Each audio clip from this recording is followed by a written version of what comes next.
一二三，一二三，一二三，外交部，外交部，外交部。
同传试音，试音，同传试。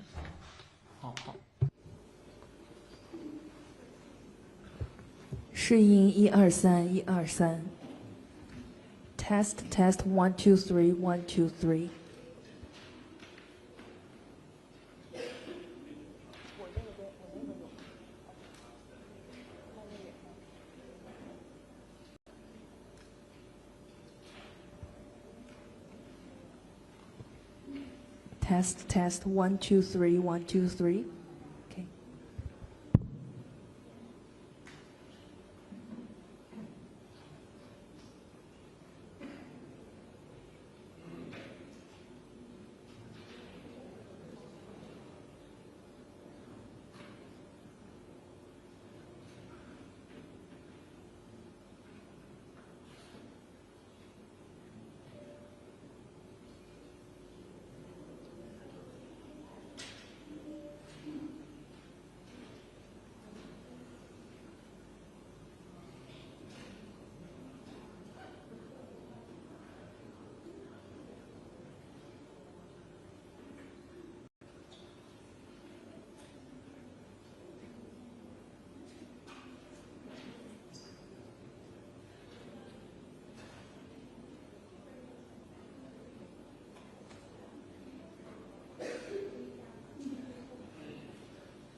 各位记者朋友，大家下午好。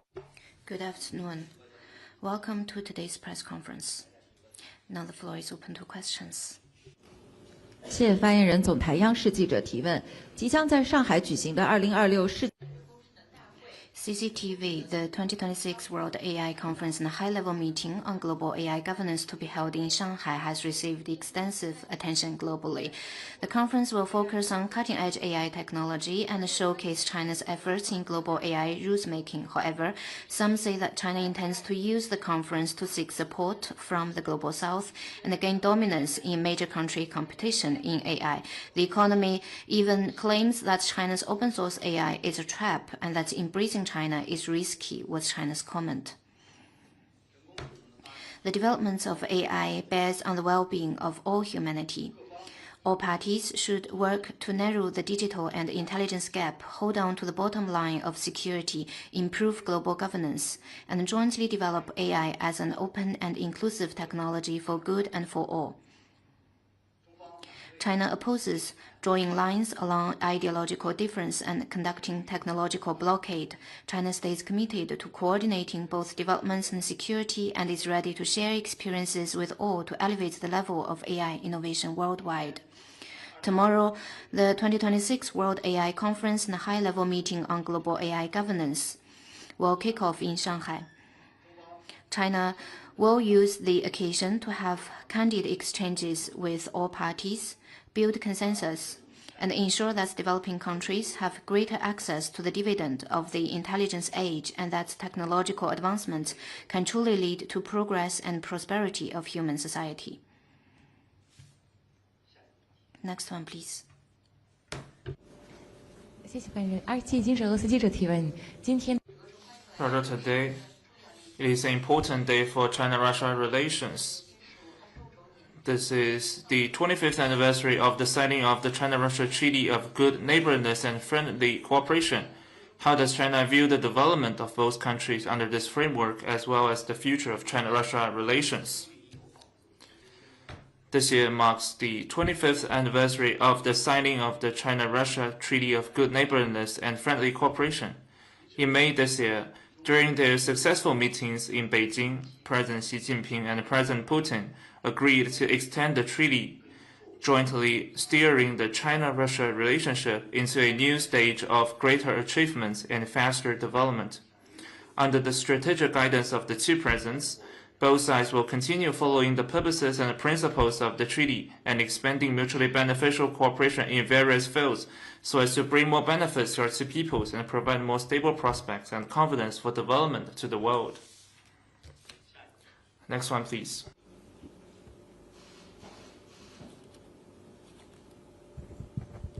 谢谢发言人。总台央视记者提问：7月15日，美国国家民主基金会召开发布会，推介集专。 Yesterday, the National Endowment for Democracy held a briefing to introduce its report testing the limits China and Russia authoritarian influence at scale in a new period of impunity. What is your comment? The so-called report concocted by the National Endowment for Democracy is riddled with fallacies and disinformation. It fabricates and spreads the so-called narrative of authoritarian expansion, vilifies China's external exchanges and international organization, hypes up the China threat narrative, and China firmly rejects such an ill-intentioned and malign move. Over the years, the National Endowment for Democracy, under the pretext of promoting democracy, has subverted other countries' governments, interfered in other countries' internal affairs, stoked division and confrontation, misled public opinion, and infiltrated people's thinking. This has caused grave consequences, and it is despised by the international community for the bad track record. China stands ready to develop friendly cooperation with countries in the world on the basis of the 5 principles of peaceful coexistence. We would like to share development opportunities with the world, uphold international fairness and justice, and serve as an A defender of world peace, a contributor to global development, and an upholder of international order, we urge relevant institutions and individuals in the U.S. to have a correct understanding on China, abandon bias and arrogance, stop political manipulation, and mind their own country's business. Next one, please. 北京日报记者提问。据报道，7月15日，巴布亚新几内亚政府宣布关闭驻发。It's reported that yesterday the government of Papua New Guinea announced the closure of the Taipei Economic Office in Papua New Guinea. Would you like to comment on that? China highly commends the decision by the government of Papua New Guinea to close the Taipei Economic Office in Papua New Guinea. This latest move demonstrates once again that upholding the One China principle is where international public opinion trends and the arc of history bends. We stand ready to continue working together with Papua New Guinea to support each other on issues concerning respective core interests and advance our comprehensive strategic partnership. Next one, please. 谢谢发言人。环球时报提问：我们注意到近期一些 We have seen commentaries on China's foreign policy from Western media and scholars that introduce the concept of tribute system, saying that we are in the very early stage of a shift to a tribute system type order in the Asia region. China is reshaping countries' expectations by economic and tech powers to subdue the enemy without fighting. Some also believe that it's nothing but another distorted conclusion from the West based on traditional geopolitical mentality and another label for China threat narrative. What's your comment? The so-called tribute system narrative is made up by the West to view China's diplomacy as its mirror image. Such a narrative, in disregard of the millennia-old philosophy of harmony and diversity that shapes the Chinese civilization, and in misrepresentation of the principle of equality that defines contemporary China's diplomacy, goes against the basic norms governing international relations, and is not consistent with the reality of exchanges and cooperation between China and Asia, as well as the rest of the world. China never agrees with the logic that a great power is bound to seek hegemony. Instead of deterrence-based hegemony, what China truly wants is a united and harmonious world. All countries, regardless of their size, should be treated as equals, and the right approach to get along with each other should be mutual success, not one-sided dependence. China's diplomacy is anchored in the principles of mutual respect, fairness and justice, and win-win cooperation. We are committed to acting on the true multilateralism, building a community with a shared future for humanity, seeking an amicable, secure, and prosperous neighborhood, following the principles of amity, sincerity, mutual benefit, and inclusiveness, and sharing woe and woe with our neighbors. All these commitments enable China to be the anchor of security in the region and the engine of development and prosperity. China will work with the various parties to continue injecting more certainty to the peace, stability, development, and prosperity of Asia and the rest of the world. Next one, please. 好 ，From BGI。印报托。本周早些时间，印度已经宣布竞选28至29年度联合国安理会非常任理事国席位。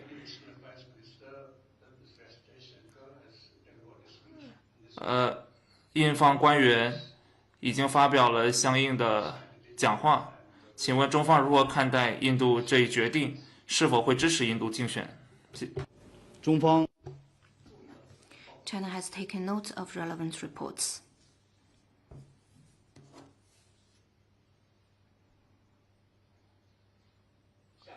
Next one, please.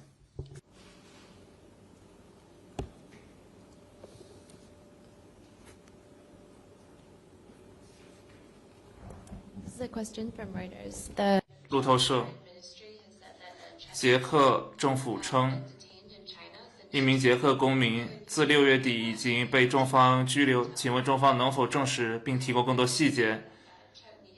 除此之外，据解放媒体报道，捷克方面认为，希望借此交换在捷被扣押的中国公民。该人因涉嫌从事间谍活动。请问外交部有何评论？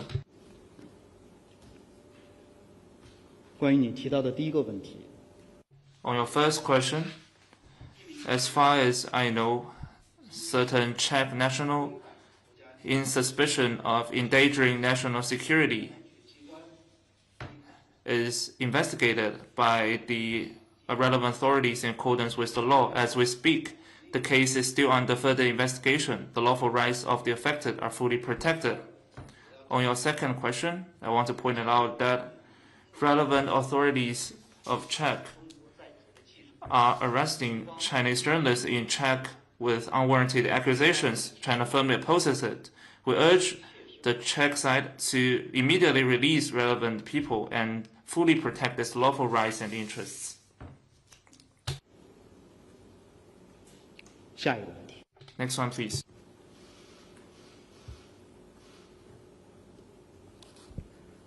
您好，新华社记者提问。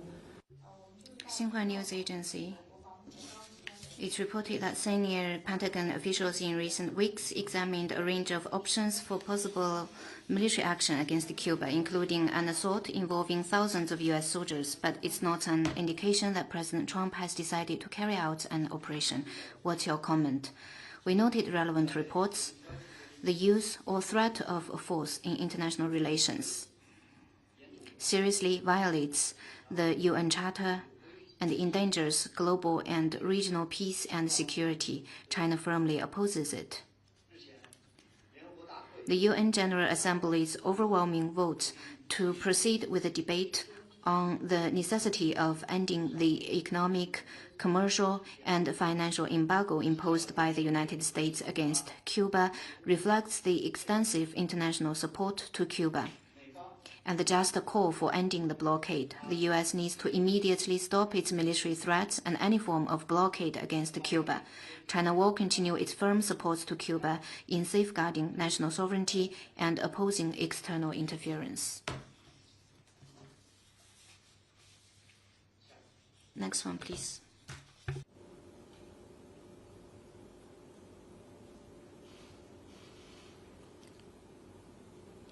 大家还有其他问题吗？ Any more questions? Then that concludes today's press conference. Thank you for coming.